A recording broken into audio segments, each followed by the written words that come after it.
Ingeniería Química de la Universidad del Biobío en Chile y pertenezco al grupo, el laboratorio de procesos térmicos y catalíticos de dicha universidad, y en este caso estoy representando a uno de los nodos de la red llamada Revivir, que es la red iberoamericana de tecnologías de biomasa y bioenergía rural financiada por el Programa Iberoamericano de Ciencia y Tecnología para el Desarrollo, programa CITES, eh, sobre el cual podrán conocer más si visitan nuestras páginas web que están acá en la primera diapositiva, la cual también va a ser compartida después de este seminario con todos los asistentes y aquellas personas que estén interesadas en conocer lo que nosotros estamos haciendo al interior de nuestra red. Bueno, reitero la bienvenida y vamos a dar curso al inicio de la charla.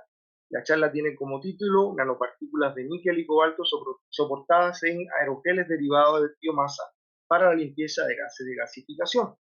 Gasificación es una palabra grande cuando uno piensa en temas de bioenergía. Sabemos que es un proceso muy tradicional. Y antes de comenzar la charla, simplemente quiero hacer una acotación, y es que la charla no va de gasificación, sino de una de las, digamos, dificultades asociadas a este proceso y que nosotros hemos querido abordar desde nuestro conocimiento en el grupo de investigación para tratar de aportar una solución y tratar de ayudar a que esta tecnología se implemente en el mercado. Este es un trabajo que ha sido colaborativo entre nuestro grupo en la Universidad del Biobío, el Laboratorio de Carbones y Catálisis de la Universidad de Concepción y la Unidad de Desarrollo Tecnológico de la Universidad de Concepción. Formó parte de este estudio de un proyecto internacional financiado por la ANIT, la Asociación Nacional de Investigación en Chile, y el Ministerio de Ciencia de Alemania, donde nuestra contraparte fue un instituto Fraunhofer de dicha, o sea, asociado a dicho ministerio. En la agenda de hoy vamos a ver una muy breve introducción sobre la gasificación y específicamente qué pequeña parte de este proceso nosotros abordamos con esta investigación, y posteriormente tenemos las tres secciones fundamentales.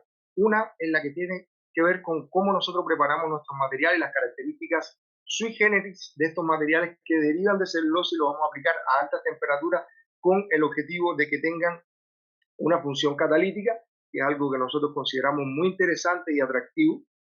Después tenemos dos etapas que, si uno analiza la literatura, por lo general aparecen separadas, porque los grupos se especializan o en desarrollo de estudios catalíticos fundamentales o en catálisis aplicada. Nosotros acá intentamos hacer un pequeño aporte haciendo estudios utilizando gases modelo. Vamos a explicar un poco más adelante qué significan gases modelo, y posteriormente la aplicación de nuestros materiales con gases reales obtenidos a una escala de laboratorio también.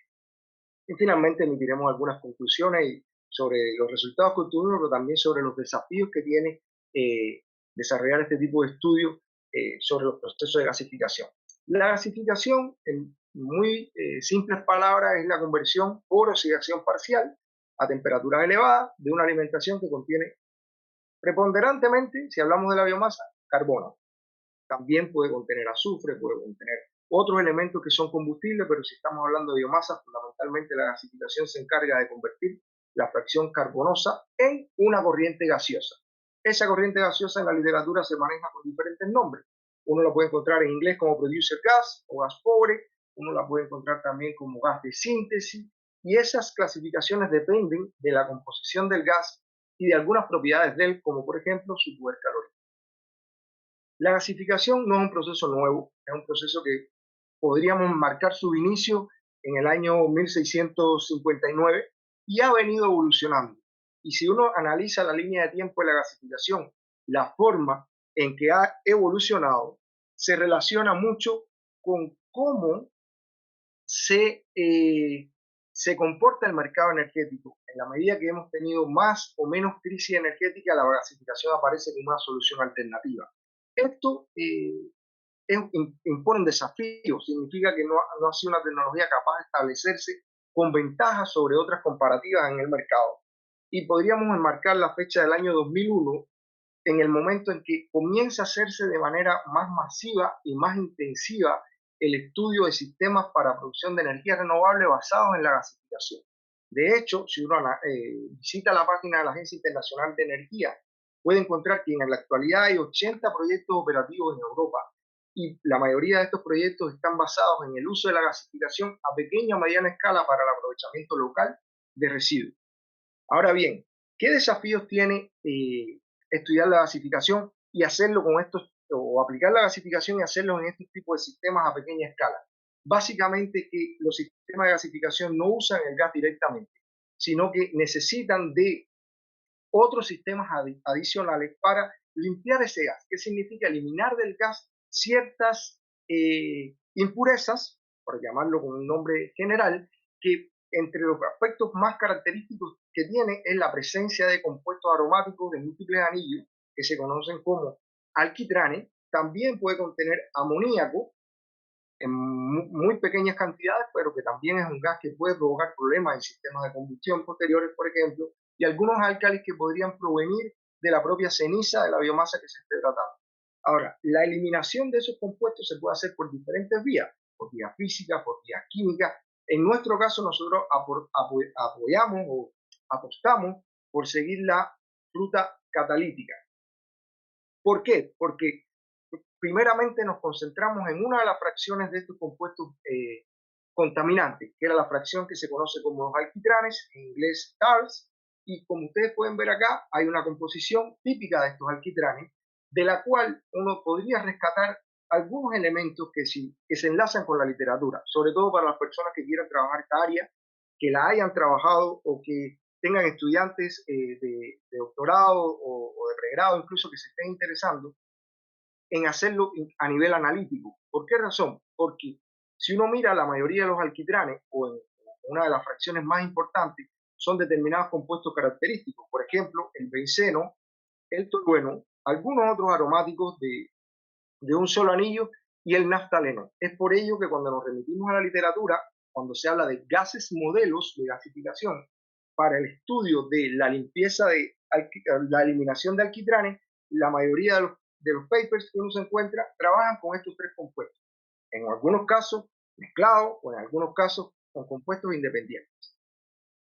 Dicho esto, la idea de trabajar con un sistema que fuera catalítico tiene ciertas ventajas, que puede tener alta remoción en la eliminación de estos alquitranes. ¿Por qué? Porque si los catalizadores están diseñados de manera inteligente, podrían disminuir las energías de absorción de estos compuestos, implementar su disociación en moléculas más pequeñas, en lo cual podría conllevar al incremento del poder calorífico del gas por la contribución del reformado de los propios alquitranes. Es decir, un compuesto que por lo general se atasca, que por lo general provoca problemas en las partes móviles de los equipos o provoca problemas en la superficie de intercambio de calor, nosotros lo podríamos fraccionar y tomar ventaja de su propio contenido de carbono e hidrógeno para comprometerlo en la producción del gas final que tenemos en la gasificación. Después tenemos que reducir la contaminación en referencia a los sistemas que usan lavado tradicionales. No, bueno, hay sistemas de lavado más avanzados que ocupan líquidos orgánicos, recirculables y demás, pero los sistemas tradicionales que ocupan agua, sabemos que si esa agua le incorporamos compuestos orgánicos, después vamos a tener que llevar un sistema de tratamiento adicional, eso incrementa los costos, complejiza el uso del gas de gasificación, lo cual es un problema también muy importante, porque si estamos apostando por aplicaciones a pequeña escala en regiones rurales, no podemos pensar en sistemas muy sofisticados, sino tenemos que pensar en sistemas compactos, flexibles y altamente eficientes. De ahí que los catalizadores sean una opción viable para este caso. Ahora, serían una opción viable siempre y cuando podamos vencer algunas de las desventajas que tiene, que es su alto costo, en algunos casos su baja selectividad para descomponer compuestos que se consideran impurezas. ¿Por qué? Porque, por ejemplo, podrían descomponer el metano, podrían descomponer otras moléculas que aportan al gas de gasificación y en lugar de tener una ventaja podríamos tener una desventaja a partir del uso de estos catalizadores. Y finalmente, un aspecto que no es menor, que es que el catalizador sea selectivo y activo durante todo un periodo de tiempo que sea razonable. ¿Por qué razón? Porque uno de los problemas fundamentales que tienen los catalizadores que se ocupan para craquear estas moléculas es que se desactivan, pierden su capacidad de catalizar, porque sobre ellos se deposita carboncillo. Ese carboncillo tapa lo que son los sitios activos y por tanto la molécula no puede acceder al sitio activo del catalizador y deja de cumplir su función. Entonces, ese es uno de los aspectos que también tenemos que abordar cuando diseñemos catalizadores para este tipo de problemas. Entonces, resumiendo, el desafío que tuvo este estudio fue diseñar catalizadores basados en la nanoestructura derivadas de la biomasa que fueran termoresistentes y que tuvieran actividad para el reformado de estos alquitranes y que fueran estables también en el tiempo. ¿Qué se nos ocurrió? Bueno, esto tengo que decirlo, fue circunstancial. En un momento determinado se comenzó un estudio al interior de la Unidad de Desarrollo Tecnológico para desarrollar microfibras de celulosa y buscar aplicaciones a dichas microfibras de celulosa. Esto se hacía por un proceso mecánico, se lograba una muy buena fibrilización, sin embargo, se obtenía un gel entre 2 y 3% de sólido. Por tanto, habían varias límites que vencer hasta convertir esa celulosa en un soporte de catalizador, lo cual científicamente era atractivo. ¿Por qué razón? Porque de la literatura sabíamos que si lo hacíamos de manera inteligente, podíamos llegar a una estructura carbonosa que fuera flexible, que pudiéramos manejar su tamaño de poro, que pudiéramos manejar su área superficial e incluso su resistencia térmica. Y de ahí que decidimos, bueno, vamos a partir y a trabajar con la celulosa, que también proviene de la biomasa y que nos ofrece todas estas ventajas si lo hacemos en forma de aerogel. Este aerogel, este carbón que derivaríamos del aerogel de la biomasa, ¿qué tendría? Una alta capacidad para absorber no solo los alquitranes, sino el amoníaco, que es algo que vamos a dejar fuera de la charla hoy. Lo pueden ver en los papers que recomendamos durante la diapositiva por cuestiones de tiempo, pero también era activo para descomponer y eliminar el amoníaco. Podíamos controlar sus propiedades químico-morfológicas y finalmente lograr una termoresistencia, que fue un desafío, sinceramente tengo que decirlo. Ahora, el último aspecto del proyecto que era más desafiante. La idea, como nos asociamos con un instituto en Alemania, teníamos un contacto con una de las plantas de gasificación más conocidas, que es la planta de gasificación que se encuentra instalada en Gössing, en Austria. Y la idea era tomar de esta planta una corriente y inyectarla o alimentarla a lo que sería nuestro reactor catalítico para hacerlo en condiciones de gases puramente reales. Y esta sería la segunda parte, como lo había mencionado, de los gases modelo que íbamos a hacer en el estudio, lo cual no se logró por razones de la propia planta en Gössing, que estuvo detenida por problemas de financiamiento, y tuvimos que generar y diseñar nuestra propia planta de gasificación a una menor escala para poder probar este concepto. Ahora, ¿cómo preparamos nosotros los materiales? Partimos de un gel de celulosa. Este gel de celulosa lo tuvimos que secar con liofilización siguiendo un procedimiento que estaba reportado en la literatura por un grupo de la Universidad de Maine, que lo que hace, el procedimiento lo que hace es lograr un ensamblaje de las diferentes fibras haciendo un enfriamiento, o sea, o haciendo un secado por liofilización. ¿Por qué razón? Porque si uno lo hace un secado tradicional, la propia evaporación de las gotas de agua provocaría la ruptura de la fibra y perdería esa característica fibrilar, la celulosa. Y eso era un problema que teníamos. Después, estas fibras que nosotros lo teníamos, como ustedes pueden ver acá, esto es una foto real, era como decir, como un algodón, así para que lo puedan imaginar. Nosotros la conformamos en forma de pellets y estos pellets los carbonizamos a diferentes condiciones hasta llegar a una condición que para nosotros fue la óptima por varias razones. Fundamentalmente por la alta superficie que teníamos sin tener que llegar a hacer un proceso de activación de este carbón, lo cual es una superficie notablemente alta si uno lo quiere ocupar para aplicaciones catalíticas. Era un carbón mesoporoso con muy baja densidad másica, lo cual es característico de los aerogeles, por eso se conoce como aerogeles, y una alta resistencia térmica que logramos por impregnación del carbón con una solución de sulfato de amonio. Esta investigación nosotros la reportamos en un paper que publicamos donde explicamos por qué razón la resistencia térmica del material se eleva tanto y de hecho sus características estructurales con respecto a un carbón sin hacer esta impregnación cambian. Y básicamente es porque logramos con la impregnación a una concentración específica de esta sal dirigir el camino de carbonización de la celulosa hasta una estructura que tuviera más entrelazada, que se verificaran más las reacciones de crosslinking y evitando así también la formación del euglucosano, que es lo que nos lleva a estructuras más desordenadas del carbono. Y esta fue una primera etapa del proceso. Posteriormente, teniendo este carbón que tenía las características adecuadas para ocuparse como soporte catalítico, lo que hicimos fue un procedimiento para incorporar en él nanopartículas de metal.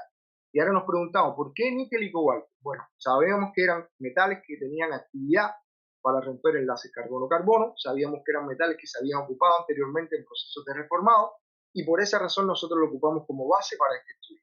La forma en que lo incorporamos fue por un procedimiento de humedad incipiente, se conoce, que es básicamente una impregnación a una concentración dada de la sal para llegar al contenido de metal que nosotros perseguíamos. En este caso era un 5% de peso en metal sobre el soporte. Posteriormente llegamos a un secado en aire a 105 grados Celsius y finalmente una reducción en hidrógeno. El objetivo de la reducción era tener estos metales con un número de valencia cero. ¿Por qué razón? Porque esa es la forma en que son más activos para las reacciones que nosotros perseguíamos.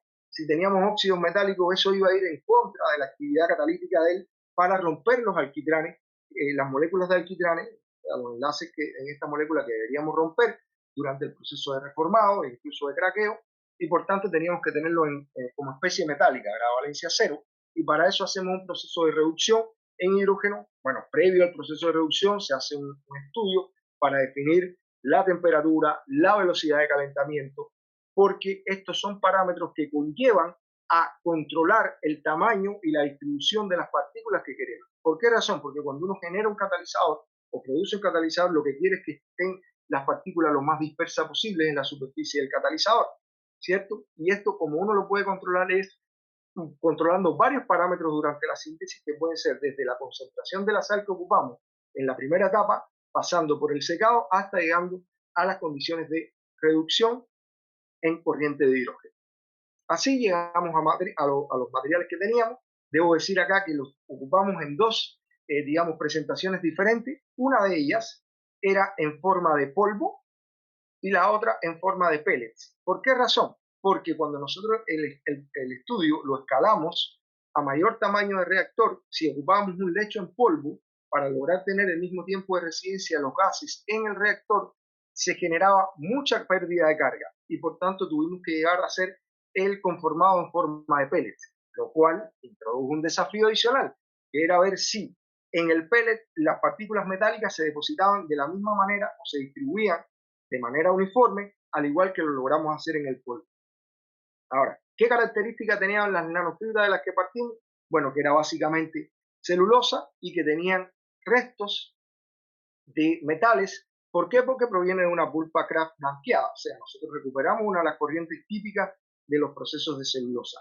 Después, cuando caracterizamos el carbón, bueno, tenía estas características que le había mencionado, una muy alta superficie específica. Acá vean que hay un aspecto muy interesante. Cuando nosotros no ocupamos aditivos, el carbón tiene más superficie específica y podría ser atractivo desde el punto de vista textural esta característica. Sin embargo, su resistencia térmica no permitía ocuparlo en las condiciones de reacción de la gasificación, y lo vamos a ver un poco más adelante. Si tomamos isotermas de fisisorción en nitrógeno para verificar bueno, esta área superficial, la distribución de tamaño de poros, y como pueden apreciar, nosotros encontramos acá que habían poros defectuosos, poros tipo cuello de botella, por lo cual el lazo de histéresis que uno esperaría que se cerrara en materiales mesoporosos, no vimos ese cierre del lazo de histéresis. Quiero recalcar acá que esta es un isoterma que repetimos en múltiples ocasiones y encontramos el mismo defecto, y bueno, en la literatura estaba ya reportado que se debía a ese tipo de problemas. Bueno, acá un resumen de las propiedades que obtuvimos. Un aspecto muy interesante acá es el rendimiento carbón. El rendimiento teórico de una celulosa típica podría ser 44%. Nosotros llegamos a un 28%, que es el doble de lo que podíamos obtener si no ocupábamos el aditivo durante la carbonización. Por tanto, cumplimos nuestro objetivo de tener un material que fuera térmicamente estable, incrementamos el rendimiento en carbón, lo cual también tiene un beneficio económico indirecto, y llegamos a tener propiedades morfológicas y texturales apropiadas para ocupar este carbón como soporte de catalizador. Una vez que incorporamos las partículas e hicimos la reducción, verificamos que el metal estuviera como fase reducida, y eso como lo hicimos tomando difracción de rayos X de los diferentes catalizadores. Acá lo que se muestra en la parte inferior son las señales típicas de la base de datos para identificar cuáles serían las reflexiones que hay acá. Y estas reflexiones coincidieron con especies de níquel y cobalto en fase metálica con estructura cúbica centrada en las caras. Por tanto, esto nos permitió verificar que el proceso de reducción se desarrolló de la manera que nosotros lo habíamos previsto para obtener los metales en su fase de valencia cero en la superficie y por tanto podrían ser activos para descomponer los alquitranes. Debemos decir que, bueno, también estimamos los tamaños de cristal por la ecuación de Scherrer. Los tamaños de cristal fueron diferentes en los diferentes metales, lo cual la diferencia tampoco fue, digamos, tan notable como para uno decir que podría haber elementos que interfirieran en los ensayos de actividad que pudieran ser debidos a sensibilidad estructural de los catalizadores. Así que nosotros desechamos ese aspecto para comparar la actividad. Acá hay un ensayo, el ensayo que hicimos de actividad. Este ensayo nosotros lo hicimos en termobalanza, seguimos las señales a la salida con un espectrómetro de masa, pero para hacer los ensayos, y es un aspecto bien característico e interesante, lo hicimos en una bombona de gas donde teníamos una mezcla que asemejara a un gas de gasificación. ¿Qué significa esto? Que si nosotros tomamos este ensayo en las condiciones de temperatura que va a trabajar nuestro catalizador y teníamos una pérdida de peso importante, podríamos inferir que el catalizador no iba a ser estable en las condiciones de reacción. Y por eso hicimos el ensayo en este tipo de gas. Como pueden apreciar, las pérdidas de peso fueron inferiores al 3%. Esto a los primeros instantes de la reacción, lo cual le pudimos atribuir a la pérdida de peso reflejada por la humedad que podría tener estos materiales, y de hecho fue coincidente con el ion masa carga número 18 que se corresponde con el agua. Es por ello que esta primera pérdida de peso nosotros la atribuimos solo al secado del material y posteriormente, como ustedes pueden apreciar, el material se mantuvo de forma estable durante todo el tiempo hasta los 800 grados Celsius que hicimos el ensayo.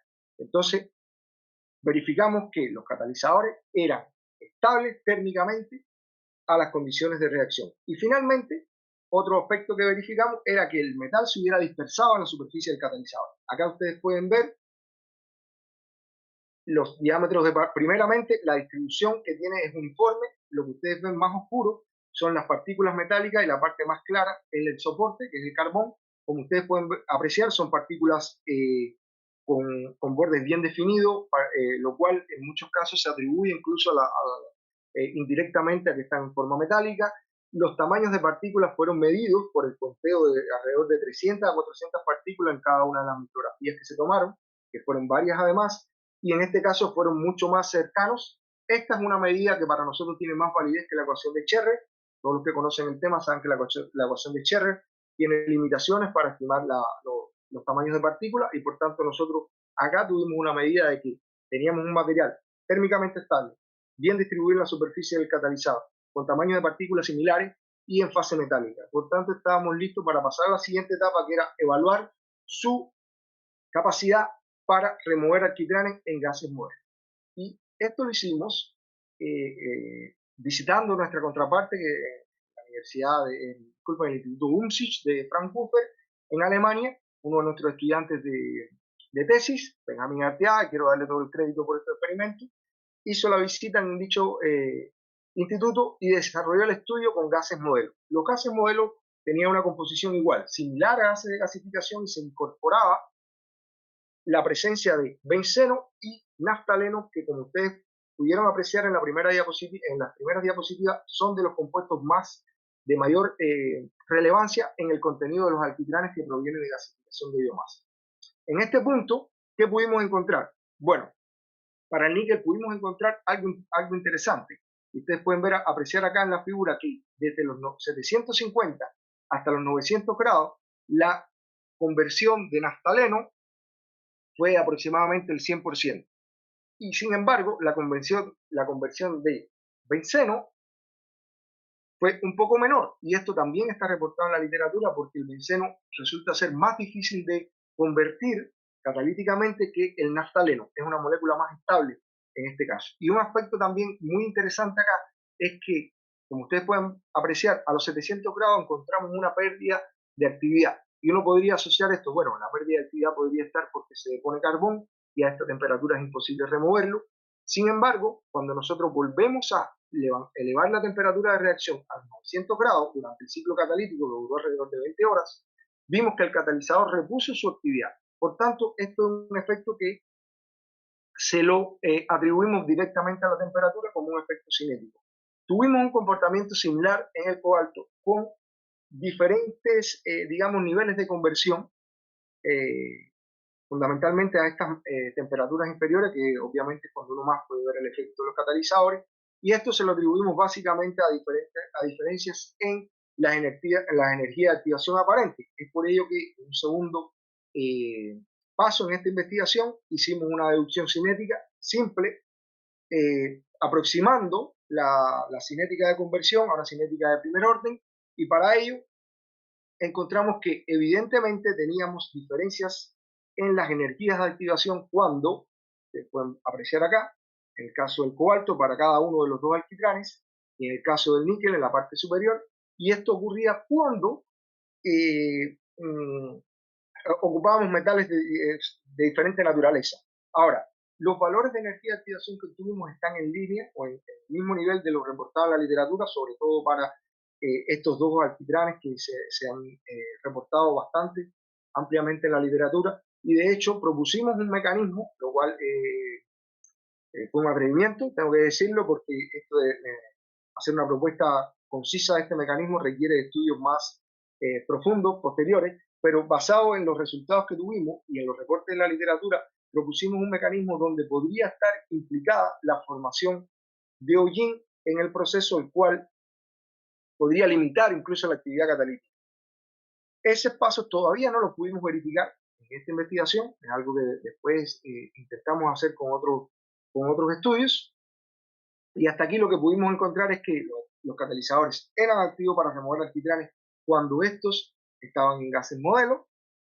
La actividad para remover naftaleno y benceno era muy alta, podíamos llegar al 100% de conversión, lo cual es deseable en los gases de gasificación para llegar a los límites que se necesitan para operar cualquier dispositivo a la salida del gasificador, ya sea un motor de combustión o incluso ir más allá a procesos de síntesis siguiendo Fischer-Tropsch, por ejemplo. Por tanto, en esta parte quedamos, digamos, satisfechos de los resultados del catalizador. ¿Por qué? Porque fue estable durante 20 horas de ensayo, encontramos que el níquel tenía más actividad, aunque el cobalto no podíamos descartar su actividad porque fue también relativamente alta. Podría inferirse la formación de precursores de hollín, sobre todo a menores temperaturas, y el gas en las condiciones de reacción podría, el hidrógeno, incluso contribuir a la eliminación de este hollín que se forma, y además a mantener el catalizador en su fase metálica, que es un desafío también. Sabiendo esto, nos tomamos el desafío de hacer la investigación con gases reales en la última etapa de la investigación. Para ello, nosotros diseñamos, construimos una planta a escala de laboratorio para desarrollar la gasificación de biomasa. Tengo que decir que este fue un aspecto muy desafiante, un aspecto en el cual contribuyeron varios proyectos y varias personas con mucha experiencia en el tema de armar sistemas experimentales, y lo más desafiante fue mantener la composición del gas en el nivel de los gases de gasificación. Muy brevemente, esta planta contaba con una tolva de alimentación, el reactor de gasificación, un filtro a alta temperatura y posteriormente dos lechos catalíticos para hacer nuestros ensayos, porque hicimos ensayos en lechos paralelos, acá solo presento el lecho simple, un sistema para el muestreo de los alquitranes siguiendo el TAR protocol que está reportado en la literatura, y posteriormente, bueno, acá no aparece, pero esto va dirigido con una bomba de vacío a un analizador de gases que permite analizar monóxido, dióxido de carbono, hidrógeno, oxígeno, y da en directo la lectura del poder calorífico del gas. El gasificador, usted acá se aprecia, su diseño tiene una zona restringida, nosotros lo hicimos basándonos en la literatura y tratando sobre todo de generar un gas de gasificación cuyos niveles de alquitranes nos permitiera asemejar a un gas real de gasificación, para poder entonces predecir que los catalizadores se comportaban en condiciones cuasi reales de manera adecuada y que podíamos extrapolarlo a un gas en condiciones de operación real. Cada ensayo o cada ciclo nos tomó alrededor de 36 horas, estabilizar, limpiar el sistema, ponerlo a punto y tomar las mediciones catalíticas. Acá traigo solamente una figura que consideré interesante porque es muy representativa, donde primeramente quiero explicarle cómo hacíamos el ensayo. Gasificábamos y mandábamos por una línea que no pasaba por los reactores catalíticos directo al analizador de gases. Y son los puntos que acá se denominan blancos, ¿cierto? En el blanco ustedes pueden ver en azul, por ejemplo, el dióxido de carbono y acá abajo el hidrógeno, en verde, ¿verdad? Y después de esto, estábamos en una zona estable, hacíamos un switch y cambiábamos el gas a comenzar a pasar por los reactores catalíticos y veíamos inmediatamente un efecto. La reacción acá la hacemos a 700 grados Celsius y la segunda etapa a 800 grados Celsius. En continuo, vean cómo la composición del gas cambia y este cambio en la composición del gas se condice directamente a la ocurrencia de reacciones de reformado, donde se generan mayores niveles de monóxido de carbono y de hidrógeno. Por tanto, esto es una medida indirecta de que el catalizador estaba haciendo su trabajo. Ahora, ¿qué otro aspecto importante? Cuando nosotros medíamos los alquitranes, antes, estos son los alquitranes en blanco, antes de la prueba catalítica, pudimos verificar que la cantidad de naftaleno y benceno eran representativas de un gas real, por tanto, los efectos que diéramos en el catalizador eran representativos de lo que podría ocurrir en condiciones reales. Esa similitud nos permitía llegar a esa conclusión. Debo decir que acá no lo presento, que nosotros pesamos antes y después los catalizadores con el objetivo de verificar si había una pérdida en peso, si se gasificaban también por la alta temperatura a la que estaban, y verificamos que las pérdidas de peso no eran importantes en los catalizadores, por tanto, desechamos que se fuera a desactivar por su desaparición durante el proceso de reacción. Otro de los aspectos que verificamos era que en los pellets las partículas también se dispersaran de manera homogénea, que tuvieran un tamaño similar, lo cual pudimos verificar. Pudimos encontrar que la actividad catalítica, sobre todo a 800 grados, era alta. Eso permitía reducir la cantidad de alquitranes a los niveles requeridos, por lo menos, como ustedes pueden ver, apreciar acá, por debajo de 10 y 20 ppm, lo cual es adecuado totalmente para alimentar a un motor de combustión interna sin ningún tipo de riesgo. De hecho, si lográramos mejorar estos niveles, digamos un poco más, menos de 5 miligramos por metro cúbico normal, nosotros podríamos incluso ocupar este gas en condiciones de síntesis, con aplicaciones de síntesis o en aplicaciones de celdas combustibles, que es algo que se persigue en el momento. Pudimos obtener, ya le digo, conversiones del 100%, incluso en el cobalto obtuvimos exactamente un comportamiento similar al de los gases modelo, tuvo menor actividad en este caso, pero cumplimos el objetivo que era reducir la concentración de alquitranes a menos de 50 ppm. El poder calorífico del gas está en el orden de un gas de gasificación típico y la relación de síntesis de hidrógeno monóxido también. Bueno, finalmente debo decir que diseñamos para nuestro beneplácito y consideramos por ello que fue un proyecto exitoso, nuevos materiales activos, materiales que son ligeros, lo cual no es menos importante por si uno persigue moverse a una aplicación móvil, lo cual todavía no está en el mercado establecido. El hecho de ocupar materiales ligeros es muy relevante. Se requiere obviamente más experimentación, llevar a esto a una mayor escala. Esto es un proceso, lo que hicimos fue probar un concepto, ahora esto lleva a otras etapas de investigación y obviamente nosotros estamos muy satisfechos con los resultados que obtuvimos, por eso, bueno, pues decidimos esta pequeña parte compartirla con la audiencia y con los demás colegas que trabajamos en la red Revivir. Esta investigación yo simplemente la estoy comunicando, es parte de un trabajo hecho por un grupo grande de investigadores, varios investigadores postdoctorales, algunos de ellos están acá. También tengo que destacar que los dolores de cabeza más grandes en la investigación, quienes los resolvieron, fueron nuestros estudiantes de pregrado. Tengo que destacar a dos de ellos que tuvieron una activa participación durante este proyecto y otros relacionados con la temática. Y bueno, eso es todo lo que tenía para compartirles. Sé que seguramente tienen algunas preguntas. Yo, en aras del tiempo, me voy a comunicar con los organizadores del evento para resolver sus preguntas posteriores. Las voy a responder todas, se lo aseguro, a su correo electrónico, que seguro van a quedar recogidos acá en, en la sesión. Por ahora me despido, espero que tengan buena tarde, que se mantengan bioseguros con esta pandemia mundial que estamos viviendo y doy por concluida la sesión del webinario. Muchas gracias por su participación.